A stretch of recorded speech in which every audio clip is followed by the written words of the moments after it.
So that it'll be...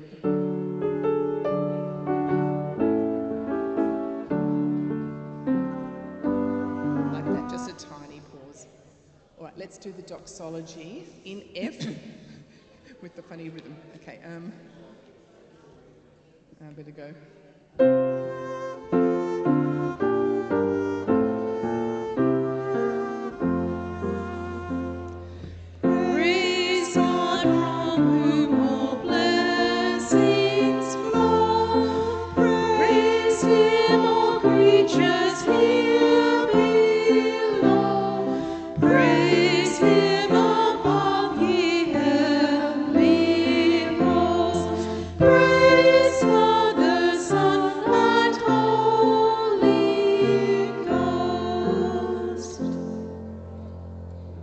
Okay? Yep. Okay. Sorry, I'll have to just work out the harmony there a bit better when I'm transposing it. Trying to sing and transpose. All right. Anything that anyone wants to do again?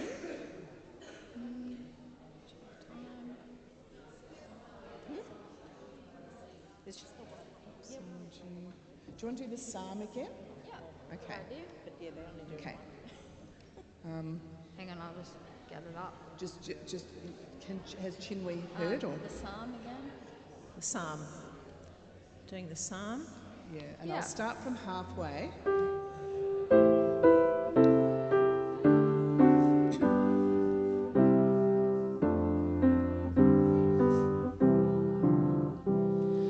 Arise, Lord God, lift up your head. Do not forget the poor. Why does the wicked say of God, my conduct he'll ignore? But you, O God, do see such wrong, and you will bring redress. The victim puts his trust in you. You help the fatherless. Lord, break the wicked person's power and hold him to account for all the evil which he thought would never be found out. The Lord will ever reign as King, his throne will always stand. The heathen nations of the world will perish from his land. The Lord will never reign as King, his throne will always stand. You give encouragement to them and listen for on high. For you defend the fatherless and those afar on cry, so that the fear of mortal men, the helpless may have rest. Bless. I was doing extra verses. Oh dear, oh dear. All good. I need to change my glasses, I think. They're nice glasses though. Okay, Chinwe, what do you feel like playing now for 3 minutes? Oh, I don't mind. But you've got a few ideas for the usual. Do you want to do the did last time? How Jesus did when I spake? Yep. Yep, okay. But I don't mind for you just go for whatever you want for the next 3 minutes.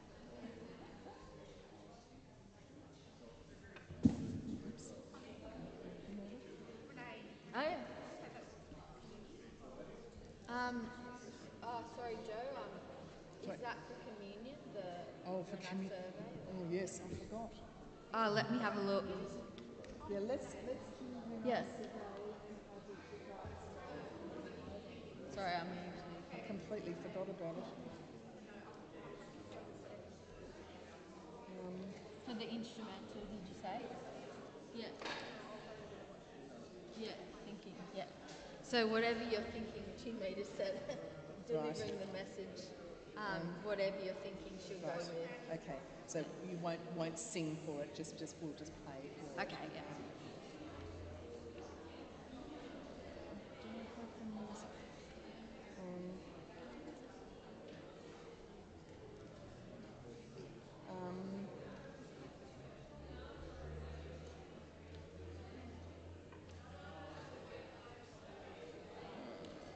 I don't think I've got the music. I should be all right without the music for How Deep the Father's Love. Perhaps, could we do How Deep the Father's Love now, and I'll just see if I can play it without music.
It's nice of you all to be so silent. It's good to see you. Especially give a warm welcome to anyone who's visiting with us. Because we've got a few visitors, I want to explain a couple of things. First of all, if you need the toilets, are through either these doors out there. There's male and female toilets there. And we, of course, welcome children in the service. But if you need to take them for a wee break, there's a wee room there, and there's also the Sunday school room at the back. But I like to speak to the children, and we'll have an opportunity to talk to you later. If you're not regularly in church, you're not, or maybe you think, what's a Presbyterian church? Just let me explain just what we do. It's very simple. We seek to worship God through His Word. We sing, we pray. Today we're also going to have baptism and communion, so it's going to be a busy day. Normally the sermons are very short, and they were. Yeah, what? I'm a minister. I can't tell a lie. Okay, it's relative, but we just look at God's Word and we share together, and it's important that we do that. So what we're going to do is we're going to stand for a call to worship, then we're going to sing Build Your Kingdom Here. But before we do that, I should also say that I will be praying for Bev. Her husband died this week, and she will be at St. Andrews, where he was an elder this morning. She'll be with us this evening, but we remember our sister Bev and the sorrow and grief that's for her and her family, but also the joy of knowing that he's with the Lord. So let's stand and hear the call to worship. Great are the works of the Lord, full of splendor and majesty. He remembers His covenant forever. He broke the bread and gave thanks. He said, "This is my body, which is for you." Let's sing Build Your Kingdom Here.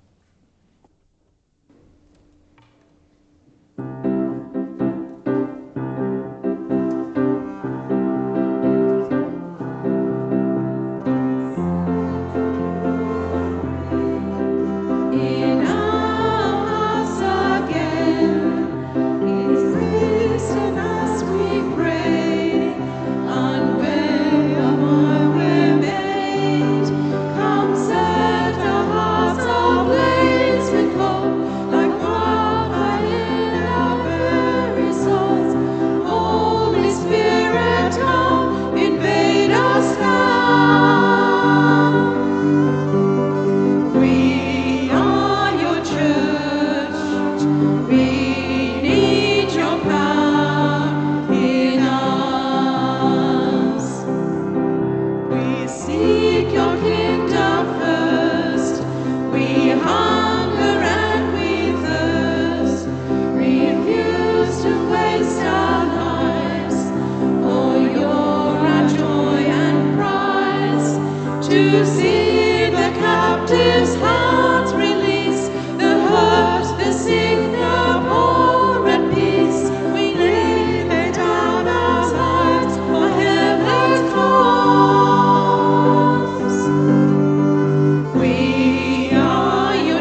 the atmosphere. Build your kingdom here, we pray. Build your kingdom here. Let the darkness fear. Show your mighty hand. Fill the streets at night. Set your church on fire. Win this nation back. Change the atmosphere. Build your kingdom here. We pray.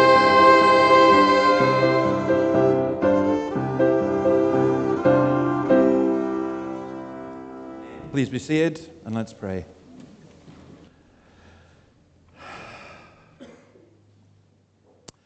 Lord, we do ask you to build your kingdom. We come to you as the living God. We come to you as those who come with our burdens and our griefs and our sorrows as well as our joys. Lord, we come to pray for those who particularly are grieving this morning. Especially we pray for Bev, our dear sister. We ask that you would sustain her and keep her and her family as she mourns the loss of her husband, Lindsay. Lord, we thank you for his life and for his service for you, and we thank you that he now really has eternal peace and joy. But grant that there would be joy and peace for Bev and her family, even in the midst of this loss. Oh Lord, we would also remember Ray and Arthur as they mourn their partners. And we thank you for the many gifts that you have granted to us, a measure of health and strength that enables us to be here. We have your word, we have your spirit, we have your day. We have so much that you have granted to us. Help us to be joyful, even as some of us process sorrow and struggles and difficulties. We pray for any who do not know you, that even listening to your word, they would hear your voice calling to them to come to you. We pray for those who watch online, that you would bless them, those who are confined to home because of sickness or are in care homes. And again, we do not forget them, O Lord. True religion, pure and undefiled before God the Father, is this: to visit the widows in their affliction and to keep oneself from being impure in this world. Grant us, O Lord, renewal. We thank you for Jack, and we ask that as he's baptized, that your hand would be upon him. And for us as we share in your supper, may it be something that strengthens and renews us. So be with us. We ask this in your name. Amen. Now, for those of you who normally come, we normally have a confession of sin, but we're going to leave that till before the communion. So we're going to go straight to our Old Testament reading. We read systematically through a book of the Bible. We're in Isaiah chapter 41 and verse 1 and to 20, and Margaret is going to read for us.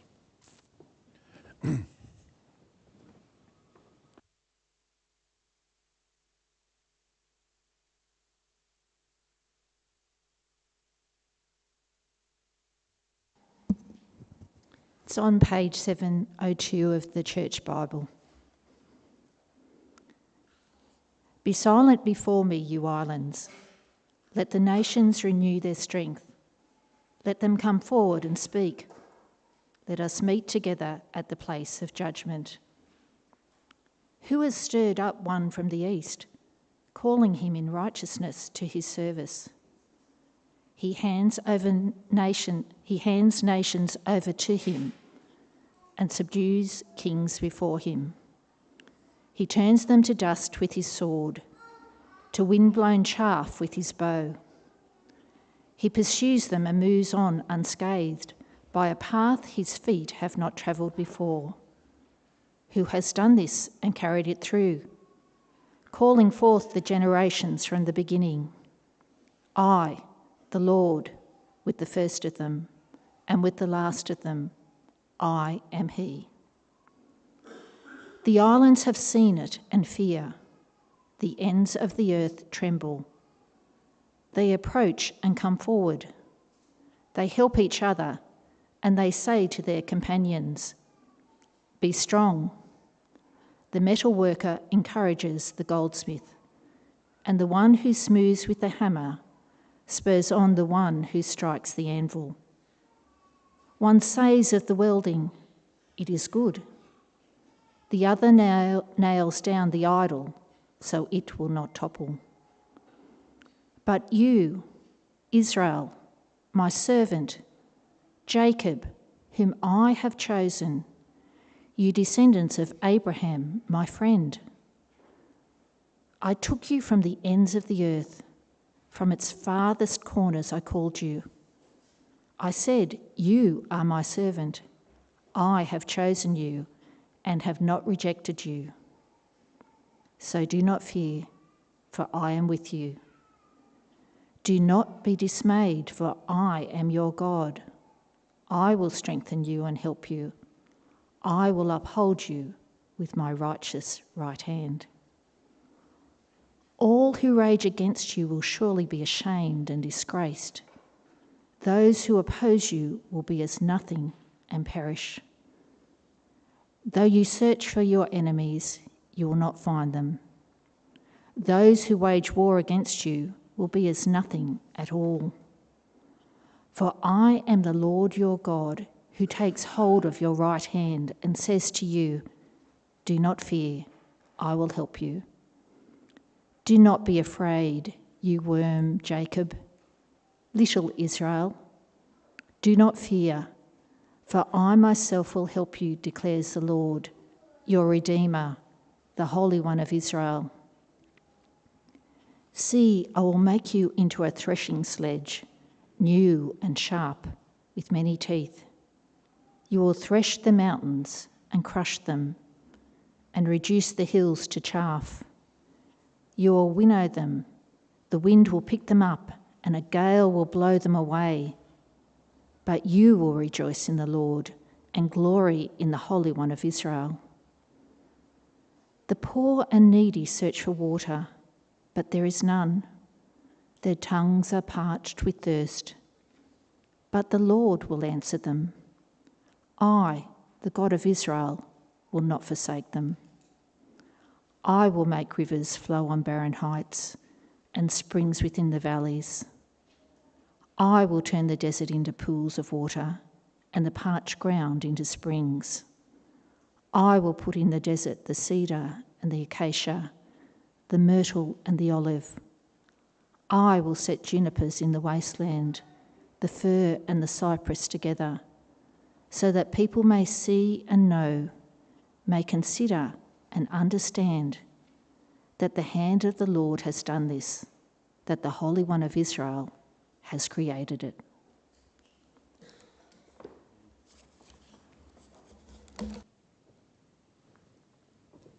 Thanks, Margaret. Okay, we always have a country of the week. We're going through all the countries of the world. So we're on to Vietnam. Vietnam, 331,342 square kilometers in size. I'm sorry if you're a visitor, but our standard of measurement is by Scotland. So that's around 4 times the size of Scotland. I would do it with Australia, but Australia is so big that not even Australians comprehend how big Australia is. Vietnam is such an amazing country. 96 million people. It's a lot of people. It, of course, has been famous because of the Vietnamese War. It was a French colony. It is, quite remarkably, 7% of the population would profess to be Christian. And there are, again, a large number, 318,000 Vietnamese Australians. You come across, I'm sorry, this is a stereotype in a way, but Vietnamese bakeries are unquestionably the best in Australia. I love the one on Beaumont Street, and they absolutely do the best bacon and egg roll you will get in Newcastle. So Sorry, that's my wee advert for them.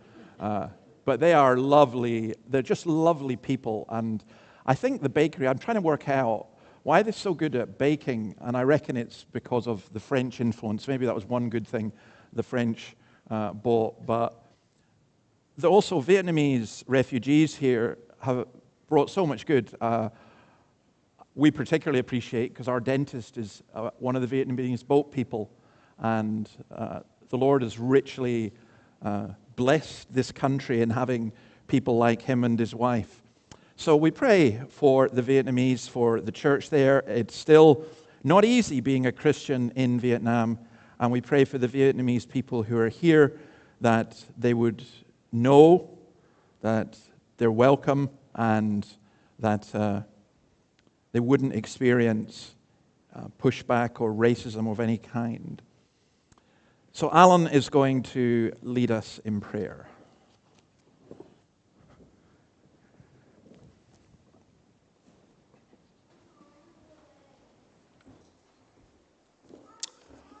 Please join with me in praying. Dear Lord God, we join with the prophet Jeremiah in acknowledging that it is you who have made the heavens and the earth by your outstretched arm. Nothing is too hard for you. Father, we pray for everyone gathered here today, in the building or online, that we'll be filled with the knowledge of your will in all spiritual wisdom and understanding, so that we will walk in a manner worthy of you, bearing fruit in every good work and increasing in the knowledge of you. Lord, we pray for those of our congregation who are sick and suffering. We once again especially pray for the Patterson family. We thank you for the life of Lindsay Patterson and his service for you. We pray for comfort for Bev and the family in this time of loss and grief. We pray for the comfort that comes from knowing your eternal promises and faithfulness. We pray for Jack being baptised today. We thank you that you have called Jack to be your child. We pray for Jack that he will run the race that is set before him, looking to Jesus. Father, we pray for the Women's Equip Conference coming up in a couple of weeks. We ask for those attending that they'll have a deeper understanding of your mercy, and that in having that understanding, they will seek to serve you with their lives. Father, we pray for our brother Jarks. We thank you for his time with us, and we pray for him as he preaches your word at Roseville. We pray for our minister David, that he will faithfully preach your word, and that you will strengthen him to minister among us, and also with his wider writing and speaking ministries. Father, we do pray for the country of Vietnam. We pray for the growth of thank you for the growth of the church. And we pray for the Christians in that country that they can be witnesses to you. Father, we all ask for all these things in the name of the Lord Jesus. Amen. Right, boys and girls, you want to come down the front? Come and join me. Oh. And let's see who we have. We have some visitors as well, I think. Esther, Noah. If anyone's visiting who's a boy and girl, you're very welcome to come. How are you, Noah? Are you good? Great. How are you, Esther? Fine. Good. You're good. Hi, come on. Now, these are Gunga Din. Is that right? Is that where you live? Gilgandra. Oh, close. Oh, I don't know. Gilgandra. Is that a long way away? Yeah. Now, tell me your names again. Adelaide. We've got another Adelaide. And Georgia. Tommy. I knew you were Tommy. And you're Ezra, aren't you? Yes. But I don't know who you are. What's your name? Aphie. What a beautiful name. And who are you? Johannes. Great. So you have Dutch names and biblical names, and we've got all different kinds of names. Right, it's nice to see you. Right, look what I've got here. What's this? Water. Yeah, I need water. It's my favorite drink. So let's think about water. What does water do? You can, well, first of all, obviously this one. You can drink it, and You can drink it, right.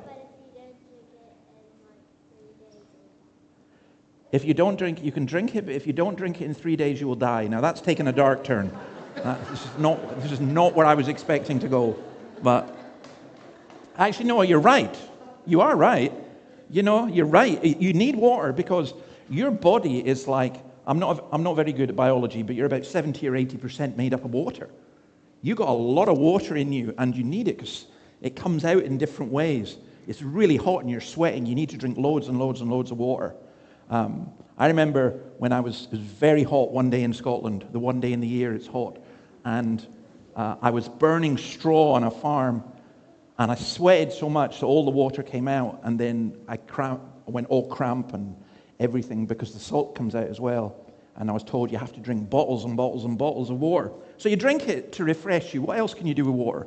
What else do you need water for? Anyone?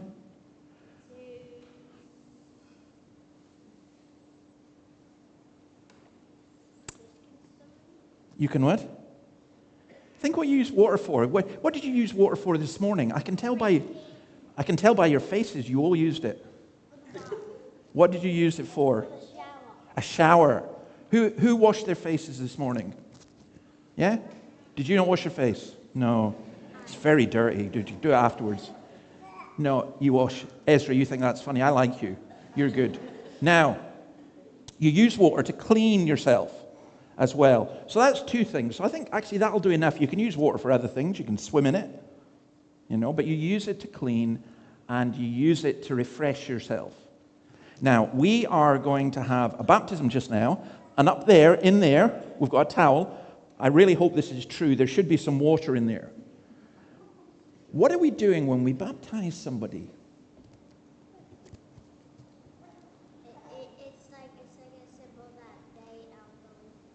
It's like a symbol that they believe in God, or it's a bit like God's mark upon us. So I want to tell you something that sounds horrible, but it's not horrible. So I used to live on a farm, and we had cows. And the cows, we wanted to make sure that everyone knew they were our cows in case they wandered off. So we would get an iron and put it in a really, really hot coal fire, and then we would stick it on the cow's skin, and it would burn it, and it would really smell, and you would think, oh, that's horrible to the cows. But it's like these shoes are made of leather. Leather's really thick, and the cow doesn't feel it. They would feel it if you kept going. But if you know what you're doing, it's fine. But when you leave it, there's a mark on the cow, and it will say something like, it might say, I don't know, PF, which would stand for Kerry Farm. And everyone knew that the cow came from that. So there's a mark put on. When we baptize someone, it's putting God's mark. Now, it doesn't stay on us, but it's saying that God has taken hold of this person. God protects this person. And if you're a child, sometimes your parent will baptize you. Your mom and dad will take you to church to be baptized. Even when you're a little baby, you don't know anything. But as you grow older, God's protection is on you. And that's a lovely thing. And if you're an adult and you've never been baptized, then when you come to believe in Jesus, we do baptize you. That's what we're going to do with Jack. So, when you see water, think of God protecting us, and think of God saying you're mine, and think of God cleaning us as well. And he cleans us not like from dirty faces, but from the bad things that we do. Right, Ezra, we're going to pray, okay? You can say your little hallelujah laugh as well as we go, okay? Let's pray. Lord, thank you for each of the children here. Thank you for your mark upon them. Thank you for your hand upon them. We pray that they would grow and develop in your love, that you would watch over and protect them. We ask this in your name. Amen. Okay, go and grab a seat, and I'm going to ask Jack to come forward.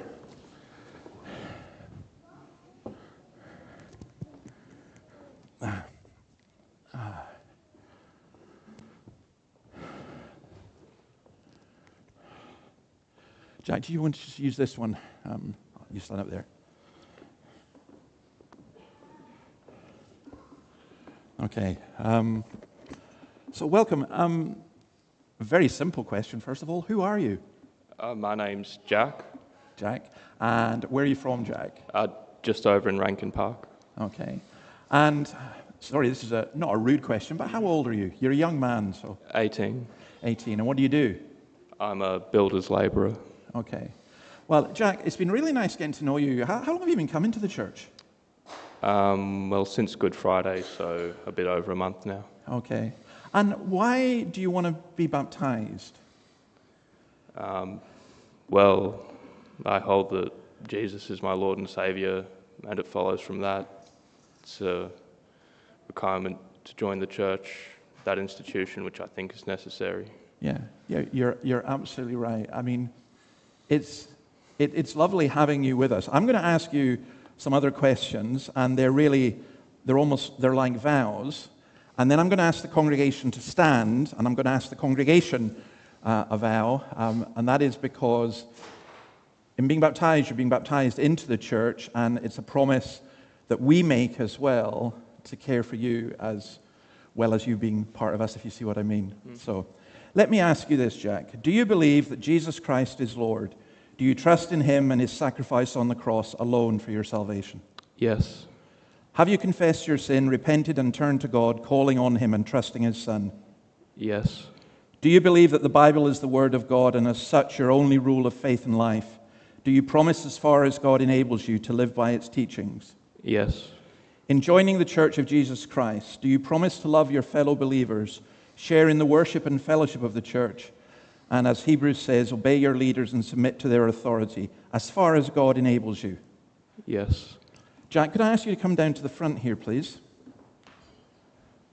Stand there. Could I ask the congregation to stand? Can I ask the congregation this? In joining the Church of Jesus... do you accept Jack into the fellowship of the church? Do you promise to pray for, support, and encourage him as God enables you? Yes. Jack, if you could turn and face me now, I want to give you a word from Scripture. It's a word I was given when I, as a young man, became a Christian, just about your age. It says this: fight the good fight of the faith. This is from 1 Timothy 6, verse 12. Take hold of the eternal life to which you were called when you made your good confession in the presence of many witnesses, in the sight of God who gives life to everything, and of Christ Jesus, who while testifying before Pontius Pilate made the good confession. I charge you to keep this command without spot or blame until the appearing of our Lord Jesus Christ, which God will bring about in his own time. Let's pray. Lord, we thank you for Jack. We ask your blessing on him. We pray that you would guide him and help him in his life. We thank you for his family and pray your blessing upon them. Jack Disher, in the name of the Father, and of the Son, and of the Holy Spirit, I baptize you. May the Lord bless you and keep you. May the Lord make his face shine upon you and give you peace always. Amen. Let me give you a towel, and can I apologize for the water being cold? Thank you. God bless you. Thank you. Thank you very much. Thank you. No, not at all. Thank you, Jack. Go on.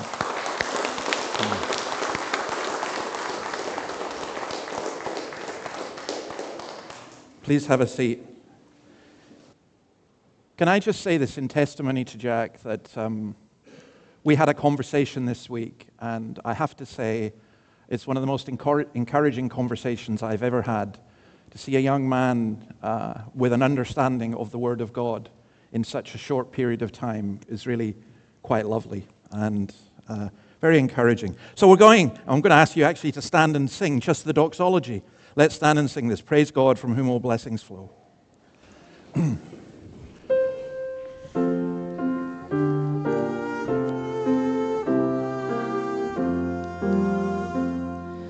Praise God, from whom all blessings flow.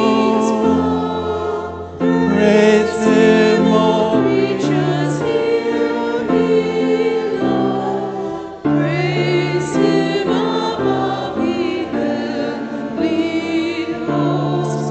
Praise Father, Son, and Holy Ghost.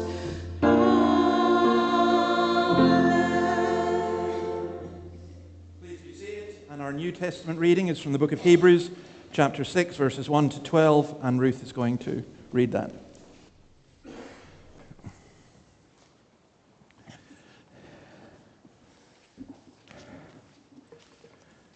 Good morning. The New Testament reading is from Hebrews chapter 6, verses 1 to 12, and it's on page 1164 of your Pew Bibles.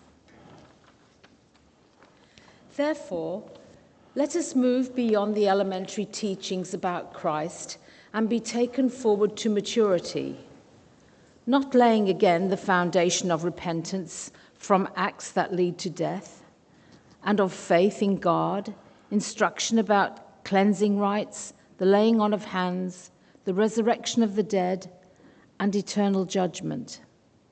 And God permitting, we will do so. It is impossible for those who have once been enlightened, who have tasted the heavenly gift, who have shared in the Holy Spirit, who have tasted the goodness of the Word of God and the powers of the coming age, and who have fallen away, to be brought back to repentance. To their loss, they are crucifying the Son of God all over again, to be brought back to repentance. To their loss, they are crucifying the Son of God all over again and subjecting him to public disgrace. Land that drinks in the rain, often failing on it, and that produces a crop useful to those for whom it is farmed, receives the blessing of God. But land that produces thorns and thistles is worthless and is in danger of being cursed. In the end, it will be burned. Even though we speak like this, dear friends, we are convinced of better things in your case, the things that have to do with salvation. God is not unjust. He will not forget your work and the love you have shown him as you have helped his people and continue to help them. We want each of you to show this same diligence to the very end, so that what you hope for may be fully realized. We do not want you to become lazy, but to imitate those who through faith and patience inherit what has been promised. Amen. Amen. Thanks, Ruth. Okay, we are going to turn to Psalm 10. And, which song? Oh, sorry, I forgot. Oh, yes, sorry. We need to do Jesus, I Come. Good job. I forgot. Yeah. This is why some of us need correction. I wanted to sing this song, actually, Jesus, I Come, because it is a beautiful song just about how you become a Christian. And I was thinking of Jack when we did this. So let's just stand and sing this together before we turn to God's Word.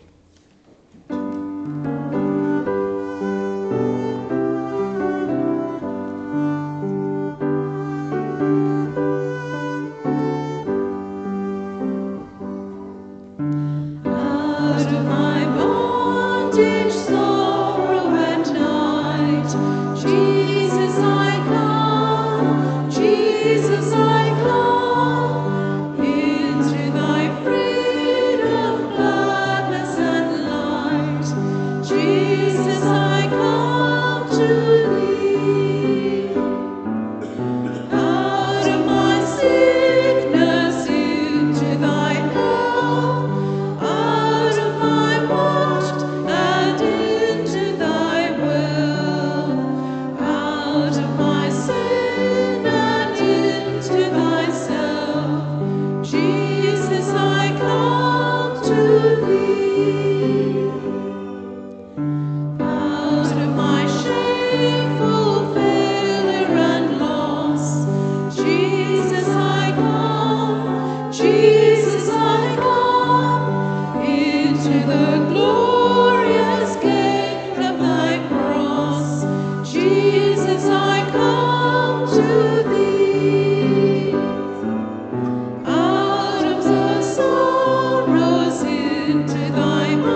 Please have a seat.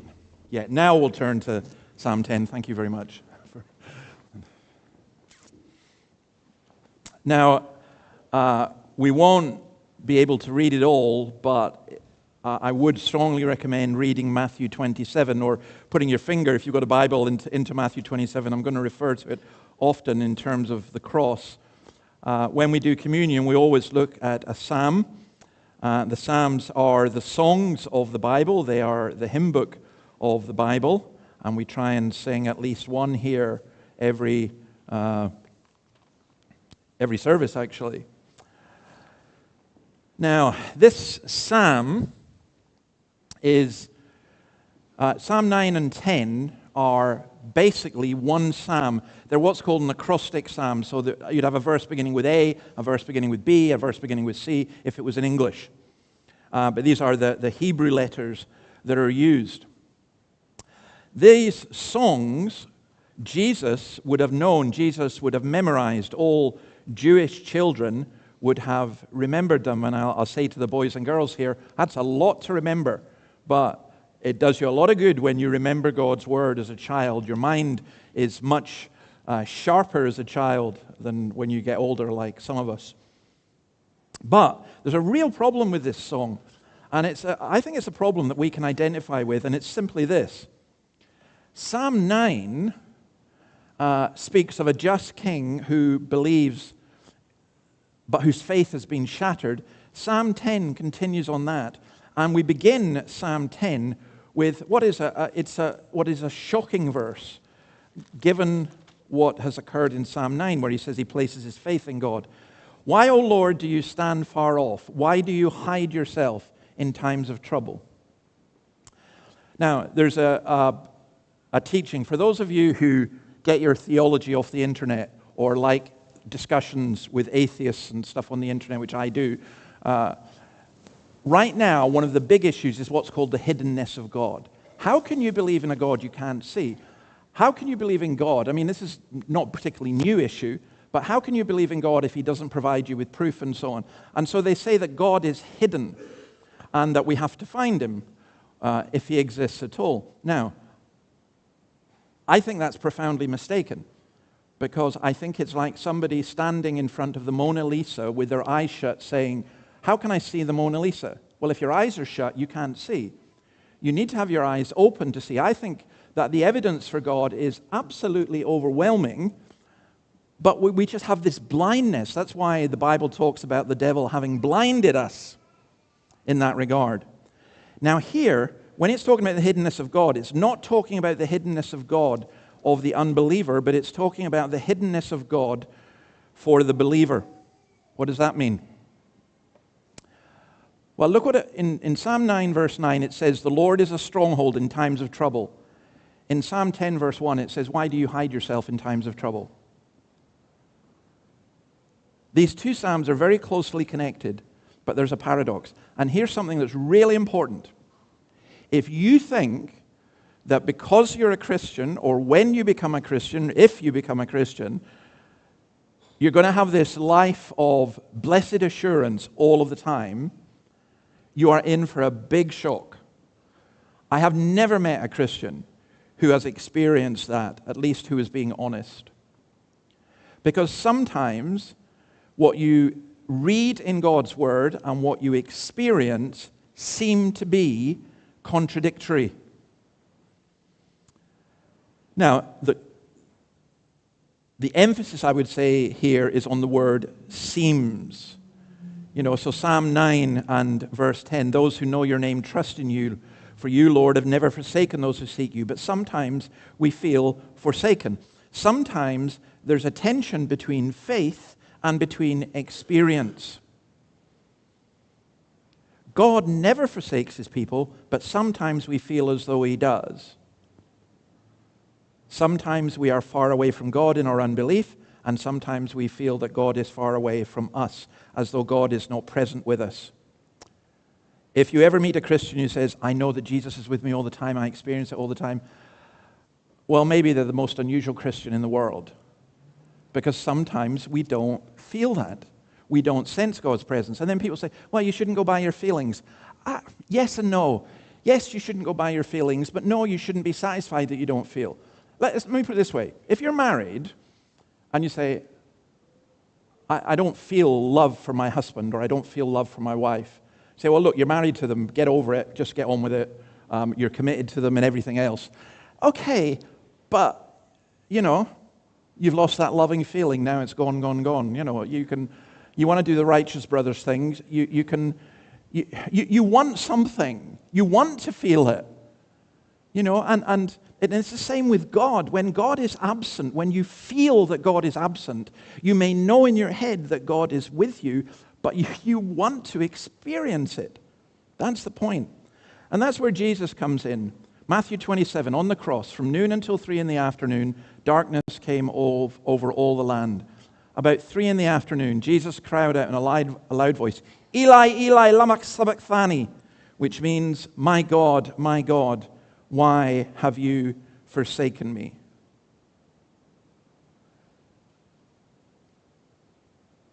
Last week, Cornelius preached a very powerful sermon, which I wasn't here, but I heard it on the internet. And even on the internet, I was just like, wow.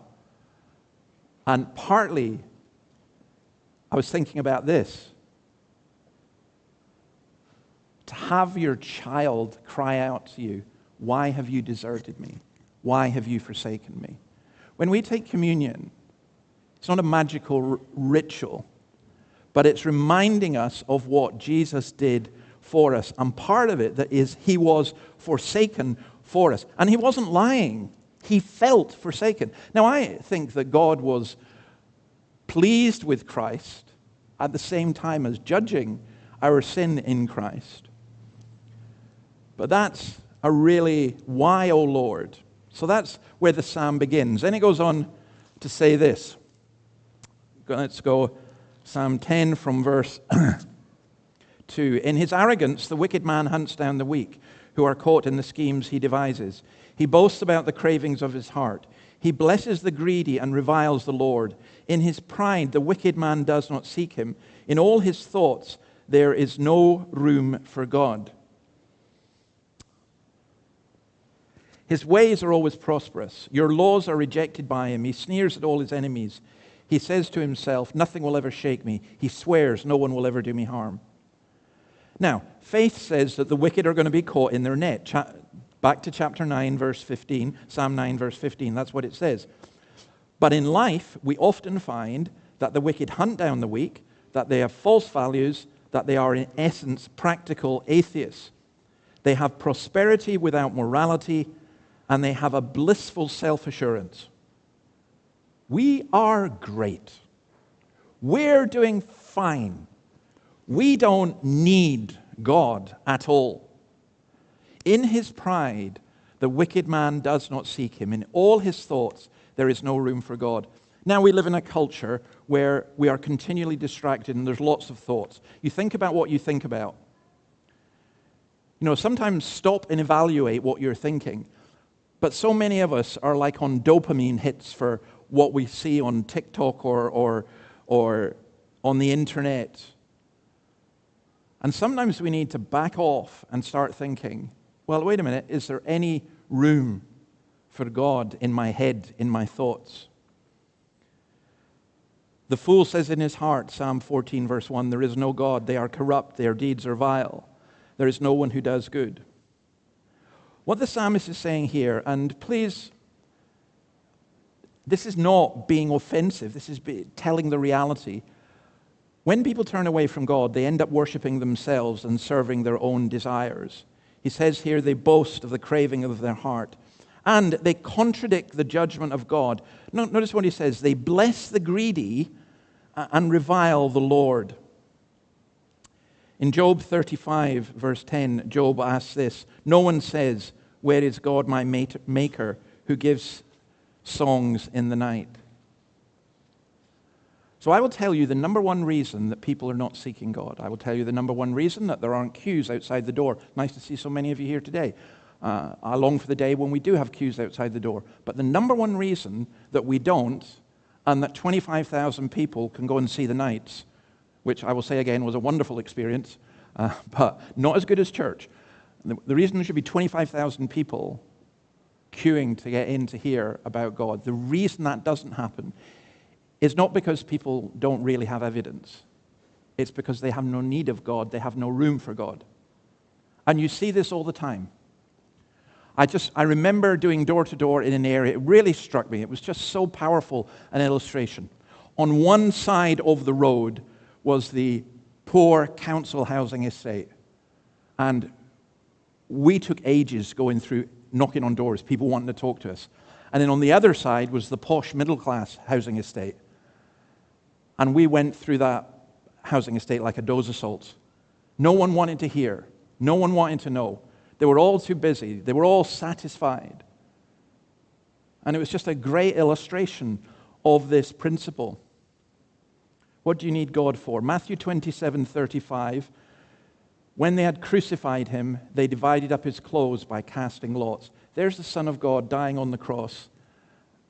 And there are they in the midst of that horror, gambling for his clothes. I think that's such a powerful illustration of where humanity is at. Verses 7 to 11. His mouth is full of lies and threats. Trouble and evil are under his tongue. He lies in wait near the villages. From ambush he murders the innocent. His eyes watch in secret for his victims. Like a lion in cover he lies in wait. He lies in wait to catch the helpless. He drags the helpless and drags them off in his net. His victims are crushed. They collapse. They fall under his strength. He says to himself, God will never notice. He covers his face and never sees. This is what he's saying. God is forgotten. God covers his face and never sees. And there's so much injustice in the world that people say this. In the UK, the Conservative leader, Kemi Badenoch, says that she decided not to believe in God when she followed the story of Fritzl, who tortured his victim. You know, I'm not going to go into all the details of it. It's a horrible story. And she said that girl was praying to God, well, if God didn't answer, I don't believe in God. And in effect, it's quite bizarre what she's saying. She's saying, I like cultural Christianity, but I basically want it without Christ. No. See, the problem is here. That's a wrong understanding, saying God never sees. That's what's being said here. The reaction of the wicked, he's hostile in speech, he's murderous in intent, he's pitiless in strength, and oppressive. Where does oppression come from? When the heart is full of bitterness, the mouth is usually full of curses. You want to see that? Just go out in the street here during the week, and you'll hear people cursing each other. Why? The heart is full of bitterness. And notice this cruelty and violence is against the innocent and the poor. It's so paradoxical that in our culture, you get everyone going, oh, we're all out for the poor and to defend the poor, and yet they take away the very means that would defend the poor, which is the justice that comes from the Word of God. There's such an arrogance there. I can't remember who it was, says, I think it was a Puritan, said something like, those who are arrogant towards God will be heartless towards their fellow human beings. Do you know, this was the experience of David. It was the experience of Jesus, and it's now the experience of his people. Just to go through some of these things. In verse 4, he has an arrogant look, which could also mean pride in his appearance. Hey, look at me, I'm great. As far as he's concerned, God can do whatever he wants in heaven. He's going to do nothing on earth. He's absolutely certain that he is in control of situations. And you get a feeling of security that grows with your prosperity. You get a new house, and it's just nice being in that house, and you feel quite secure, and then you want to look after the house. And then maybe you get your garden, and then maybe, I don't know, maybe you decide you need security lights, and you know, there's a whole bunch of stuff that we can keep adding, and we can feel very secure when in reality we are insecure. See, when it says in verse 8, he lies in wait near the villages, what he's talking about there is villages were unwalled settlements. So let's say that in today's world you live in a gated community with security guards and floodlights and alarms, and police instantly come as soon as the buzzer is pressed. or you live in a poorer community of 10 houses where where the police will come maybe an hour after you phone them. And that's what he's talking about here. And he used the word lurks, like a lion and a hunter with a net. And the believer looks at all this, and the believer looks at the injustice, and the believer looks at the fritzels of this world, and the believer looks at all the evil, and the believer cries out, "Why, Lord, why?" And even in the church, we need to be careful, because there can be an abuse and a misuse of power, whether physical, emotional, or pastoral. It is always the weak and vulnerable who suffer. You do not get predatory pastors, for example, preying on powerful people. They go for the weak, the people they think they can manipulate and misuse. And of course, that's why the worst possible example, and it will be a stain on this culture for a long time, was the clergy abuse that occurred here in Newcastle and in Maitland. And it was and remains an absolute stain and shame, particularly upon those who say they followed Jesus Christ. What Psalm 10 does is it pulls back the curtain on all this abuse, and it says this: God, you've got to act. But it also expresses confidence that he will. Now, some people will say, well, atheists will say, that while Stalin and Mao were atheists, they did not kill because of their atheism. They say people kill because of their religion. So you get this mantra that's used which says, it takes good people to do good things, it takes bad people to do bad things, and it takes religion to make a good person do bad things. Now that's completely false. First of all, you cannot divide the world into good and bad, because that's within every one of us. And secondly, who's denying that religion can be enormously harmful? The Bible's full of that, warning us about false religion. But following the God of the Bible, following Jesus Christ, that exposes the evil. It does not hide it, and it does not contribute to it. And here's the fact: Stalin and Mao and others killed millions because they believed there was no God and there was no judgment on them. Stalin's famous saying was, "The law, that's me. I am the law." And so he could kill with impunity. If he wants to kill someone, he could kill someone. And that's the world, ultimately, that you live in without God. Sometimes people live as practical atheists, as though God is a theory, or that he's forgotten. Right, let's read 12 to 18. But you, O God, do see. Arise, Lord, lift up your hand, O God. Do not forget the helpless. Why does the wicked man revile God? Why does he say to himself, he won't call me to account? But you, God, see the trouble of the afflicted. You consider their grief and take it in hand. The victims commit themselves to you. You are the helper of the fatherless. Break the arm of the wicked man. Call the evildoer to account for his wickedness that would not otherwise be found out. So here you've got a cry for God to arise and act for his afflicted people. God is not hidden, and God does not forget. We believe absolutely. I believe this with all my heart, and I could not live in this world if I did not believe this. What I mean by that is I would shut myself off from everything that's going on in the world. I'd go and live in a commune. I'd never watch the news. I wouldn't look at the internet. To be honest, I wouldn't want to speak to anybody. Because how can we cope with the level of evil that is in the world? God says that his eyes are too pure to look upon evil.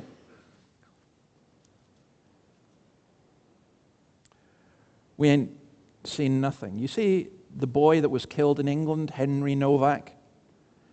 Do you know, for me, the most chilling thing was not even that the police seemed more concerned about whether he was a racist and didn't believe he was bleeding to death, which was horrific enough. It was the fact that his murderer filmed the whole thing and continued to film as he was dying. A film that's so shocking that it wasn't allowed to go to the jury. I mean, why would someone do that? There's a dark evil that can be in many. But God does see. I think sometimes we forget that the church is like a defenseless orphan until our Heavenly Father comes to our aid. You know, David committed himself to God in trust, and Jesus committed himself into God's hands. And we should do the same. So if you go on to the last few verses, the Lord is king forever and ever. The nations will perish from this land. You, Lord, hear the desire of the afflicted. You encourage them and you listen to their cry, defending the fatherless and the oppressed, so that mere earthly mortals will never again strike terror. God does see. God does lift up his hand. God is, in the words of Psalm 68, verse 5, a father to the fatherless, a defender of widows, is God in his holy dwelling. He will seek and call out to account. Do you know, in the mockery that came to Jesus, Matthew 27:49, the rest said, now leave him alone, let's see if Elijah comes to save him. They mocked him in his death. There are people who can do that, but God sees. So, where do we go with this? What does this mean? I think one of the things is Psalm 10 is a prayer. It's the greatest thing we have is prayer. Matthew Henry talks about this. He says that people live without God. They live without prayer, and therefore they live without God. In Hebrews 5, we're told about Jesus. During the days of Jesus' life on earth, he offered up prayers and petitions with fervent cries and tears to the one who could save him from death, and he was heard because of his reverent submission. Son though he was, he learned obedience from what he suffered, and once made perfect, he became the source of eternal salvation for all who obey him. Jesus is the perfect Son of God, and he had to pray. And he offered up prayers with tears. And he offered up prayers with fervent cries. And we can hardly get past our Father in heaven. Why? Because we don't feel it. We don't grasp it. We're not burdened by it.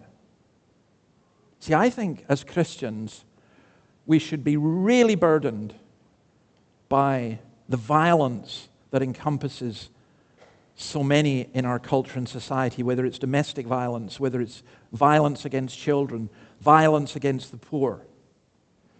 And it should burden us, not so that we run away, let's get out of here, but we cry to God, as Jesus did.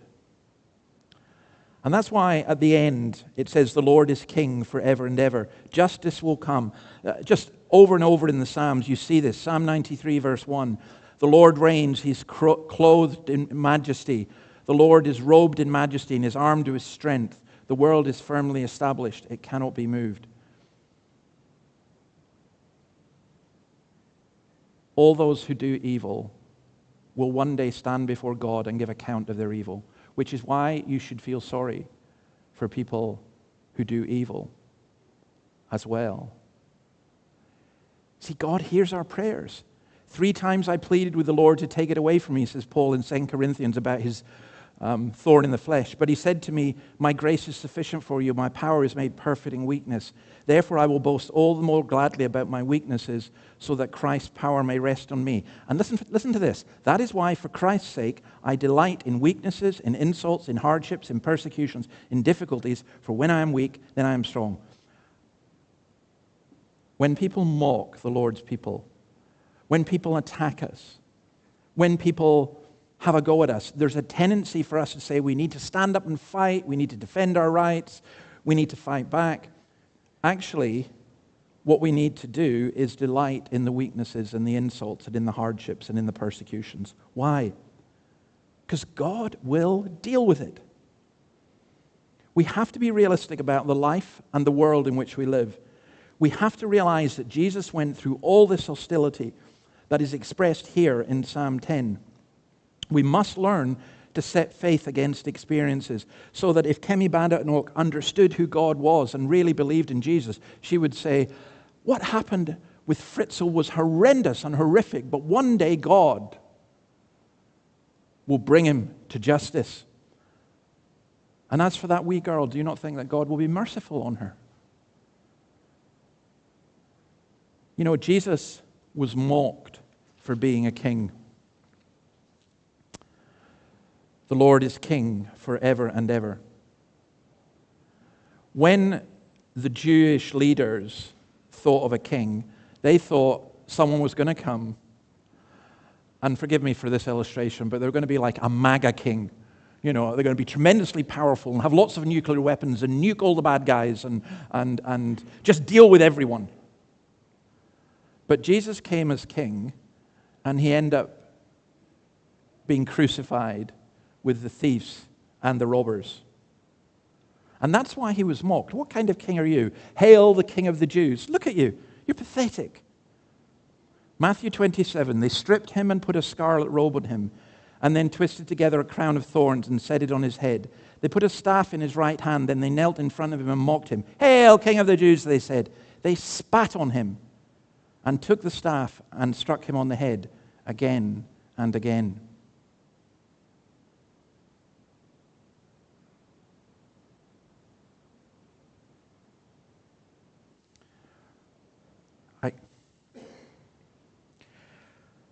I can't understand that. You spit on me, I'm going to deck you. You mock my family. You torture me. And Jesus took it all for us. He didn't have to.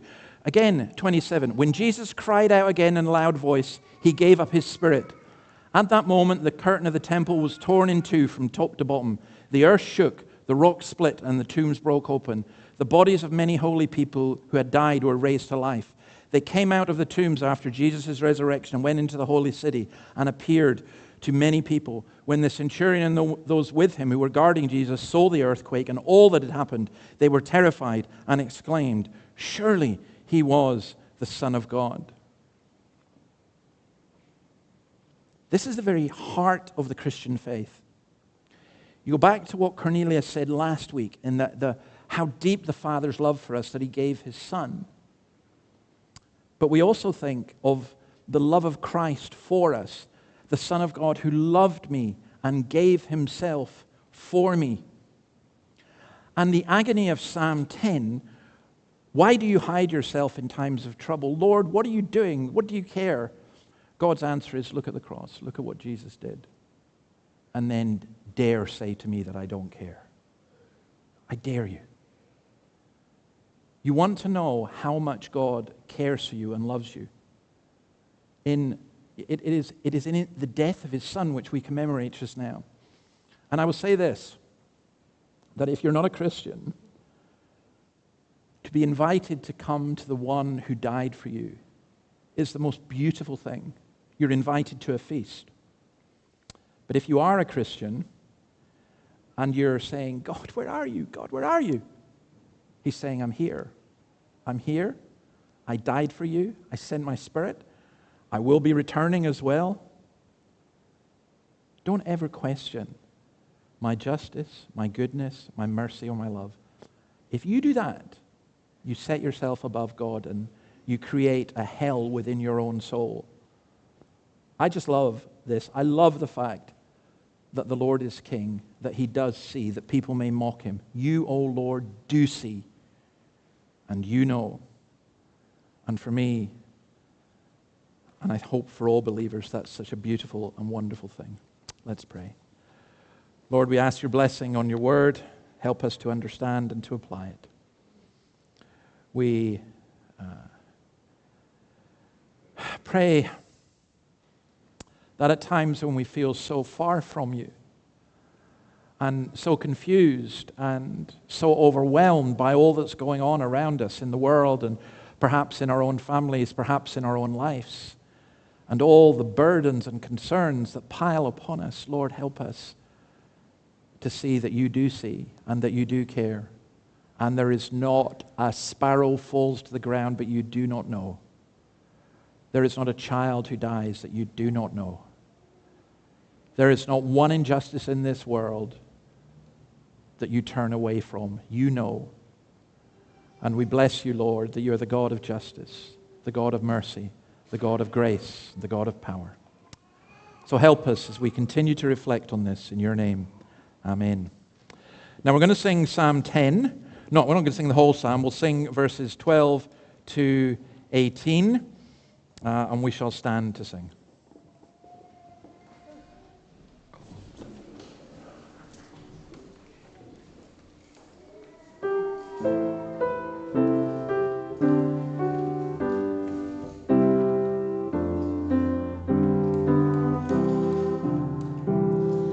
Arise, Lord God, lift up your head.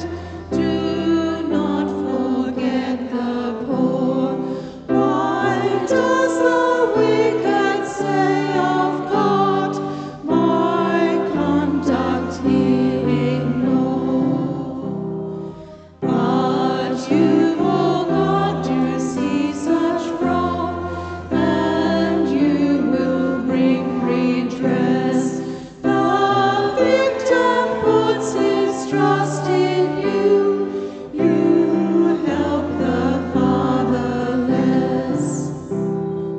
Lord, break the wicked person's power and hold him to account for all the evil which he thought would never be found out. The Lord will ever reign as King. His throne will always stand. The heathen nations of the world will perish from his land. O Lord, the needy ones desire, you answer from on high. You give encouragement to them and listen from on high. For you defend the fatherless and those who are oppressed, so that from fear of mortal man the helpless may have rest. Please have a seat. Let me explain just about the communion in that what we do here is we serve the bread and the wine. The way we're doing it today is you'll be able to take a piece of the bread. Please hold on to it until I pray and give thanks for it, and then we'll all eat together. It'll be the same with the wine. Now, as to who should take, I would say to you, if you are a believer in Christ, then you're welcome. You may belong to a different church, that's fine. You're very welcome to take communion with us. If you are not yet a believer, I'd ask you not to do so, because at this stage, it's not for you. Now, I hope the next time we do communion, it will be for you. The important thing for you is to pray for Christ to forgive you and come into your life. I read this week from Thomas Manton, the Puritan, in a sermon on 1 John chapter 3, verse 8. For this reason the Son of God was manifest, that he might destroy the works of the devil. He said this, and I thought it was very appropriate. Let us apply this all to the sacrament, what he means by the communion. Here we renew our vow not to cherish sin, lest we cross our Redeemer's undertaker. Here we express our confidence of the fruit of his death according to the word. We thankfully commemorate his grace by which Satan is and will be more and more vanquished. We see Satan falling. We admire Christ's condescension, that he will give us to eat of his own meal and drink of his own cup. We look upon his table as spread for us in the sight of our enemies, Psalm 23, verse 5. And he uses this word, he says, we mangra their malice. Now, I didn't know what mangra meant, so I went and looked it up. And it's a Middle English word that says, despite their malice, despite the malice of the devil, we are well provided for in Christ, though they grieve to see the riches of his bounty to us and care for us. A royal feast and banquet it is, which our enemies may snarl at, but cannot impeach and hinder. And we take it as a pledge of our everlasting triumph, which we are shortly entering upon. That's what the communion is. It's a feast. It's a feast where Christ is at the head of the table. We read in 1 Corinthians 11, I received from the Lord what I also passed on to you. The Lord Jesus, on the night he was betrayed, took bread, and when he had given thanks, he broke it and said, "This is my body, which is for you. Do this in remembrance of me." Well, we shall take the bread just now. I want to read the warning, though, later on, where it says, "Whoever eats the bread or drinks the cup of the Lord in an unworthy manner will be guilty of sinning against the body and blood of the Lord. Everyone ought to examine themselves before they eat of the bread and drink from the cup. For those who eat and drink without discerning the body of Christ eat and drink judgment on themselves." And let me say this. I think that's why you don't take this if you're not a believer, because it's not for you. I would also say this. If you're a believer who hates another believer, you really need to repent of that before you take it, because you're not discerning the body of Christ. So I'm going to ask the servers just to hand this out to you. Please hold on to it until we give thanks for it.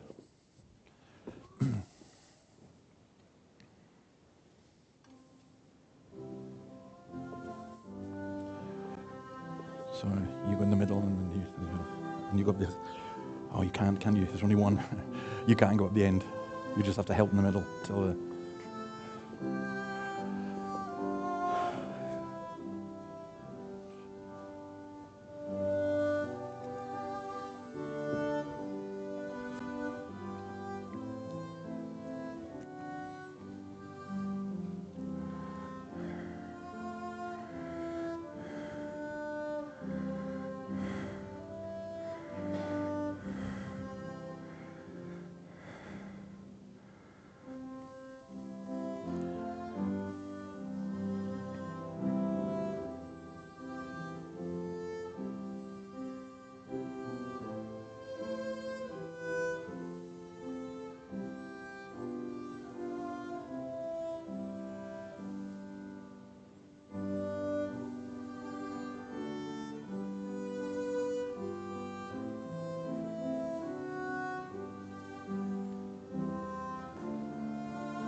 I've got it, yeah. I'll give it to him. You grab a seat.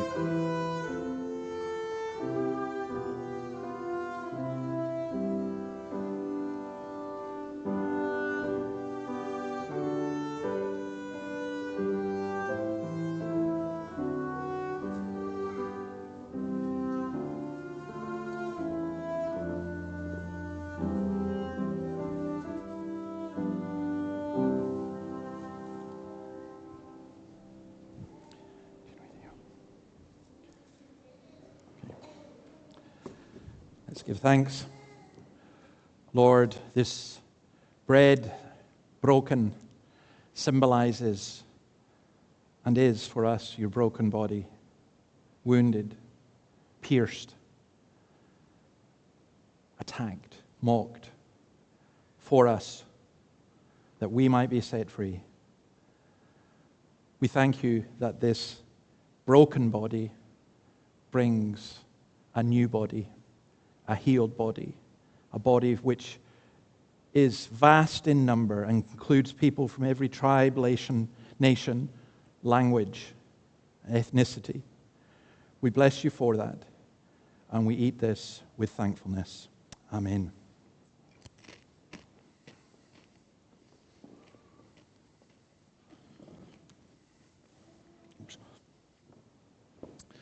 Let me just read. In the same way, after supper, he took the cup, saying, "This cup is the new covenant in my blood. Do this whenever you drink it in remembrance of me. For whenever you eat this bread and drink this cup, you proclaim the Lord's death until he comes." Again, the wine, it's grape juice actually, will be handed out. It's non-alcoholic. And could I ask you to retain it until we've given thanks?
Just enough.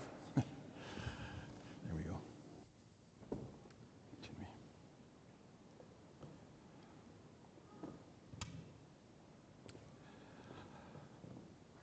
Lord, we give thanks for this token, this sign of your forgiveness.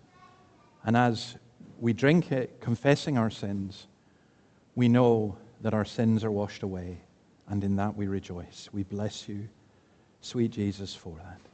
Amen.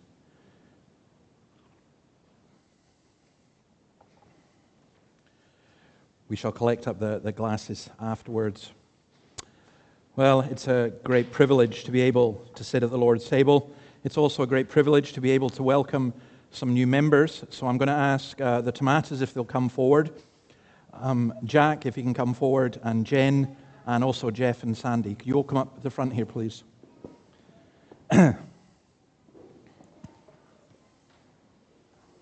Just stand up at the front.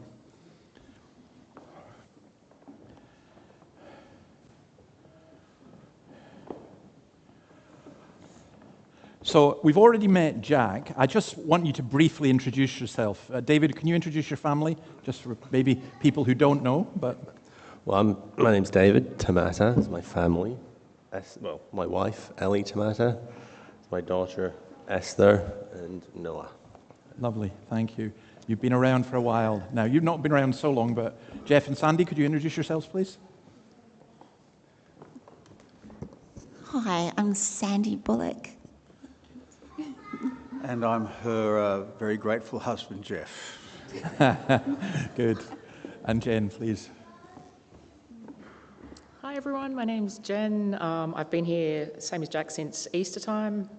Really enjoying the fellowship of everyone, but I always sit right down the front, so I'm sorry I haven't expanded out to meet the rest of you yet. That's all right. See, this is why we've got name tags, because old people like me forget people's names. So, Jen, you see, I'm glad you wear it, because then I can remember. But how do you pronounce your second name? It's Herbert Symes, 2 words. Herbert Symes, not Herbert Sims, okay. Well, Terry and I well, first of all, I'll pray for you, and then we would like to officially give you the right hand of fellowship to welcome you all. Lord, thank you for the way that you build your church. Thank you for David and Elle and Noah and Esther, and just the blessing they've already been to us. Thank you for Jack and his testimony to your grace. Thank you for Jeff and Sandy and the way that you have brought them as well. And also for Jen, we thank you, our God, that your church is just a group of very diverse and different people. And we bless you for that. And we pray that we would be able to love and serve one another. In your name, amen. So I'll officially welcome you. And Terry will do the same as well as my elder. Listen, it seems strange welcoming you after Jack have already. David. No, I'm going to welcome you as well. Good man. Esther, I'm going to welcome you too. How are you doing? High five. Good.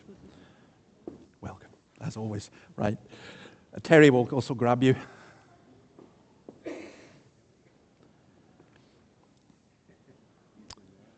Yeah. Thank you, folks. Please grab a seat, and others will speak to you afterwards, I'm sure.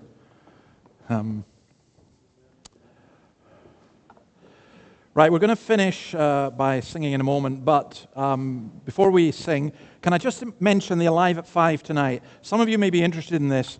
We are on Romans 8, and we are going to be looking at the subject of predestination. So come with all your questions and prepare to have them answered in 5 minutes. No. So please, you're very welcome. 5 o'clock this evening in the hall. Next week, I had said we were going to start Colossians, but we're not. We're going to continue with Judges because there is a postscript to Judges, and it's called the Book of Ruth. So we're going to look at the Book of Ruth for 4 weeks. There are monthly Bible study notes and a pastoral letter. If you want that, please just let me know. And also you can get all of the services and stuff on the website. But we're going to finish by singing 10,000 Reasons. Let's stand and sing this to God's praise.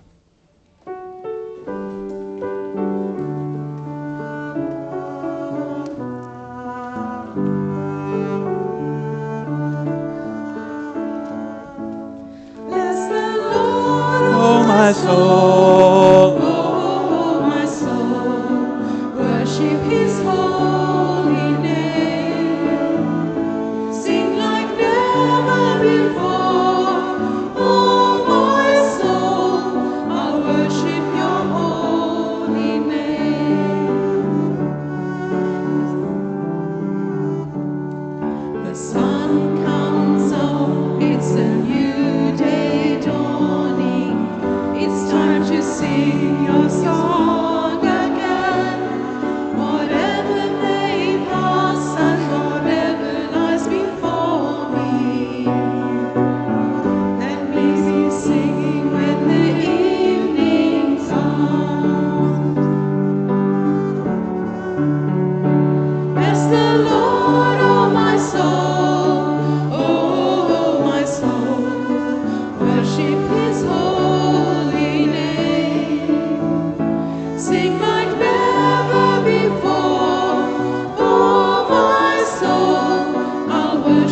And now may the God of peace, who through the blood of the eternal covenant brought back from the dead our Lord Jesus, that great shepherd of the sheep, equip you with everything good for doing His will.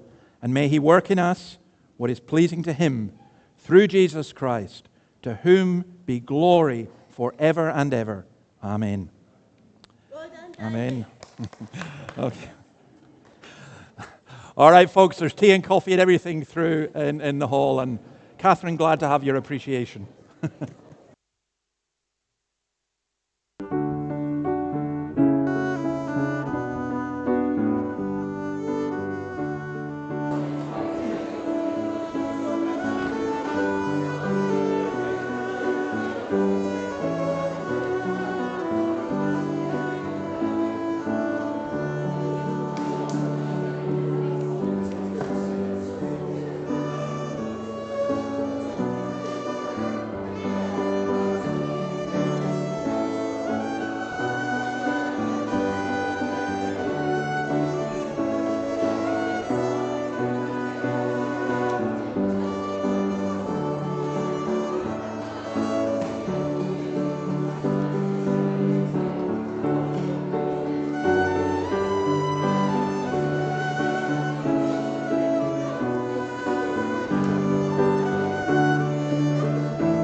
Equip is an annual Bible teaching conference for women. This year, we'll be looking at the intriguing book of Jonah. Gather with thousands of women from around Australia and beyond. We'll be streaming live from Saturday, June 20. So why not organise a group to watch together? Join us for Equip 26, Undeserving, the Mystery of Mercy.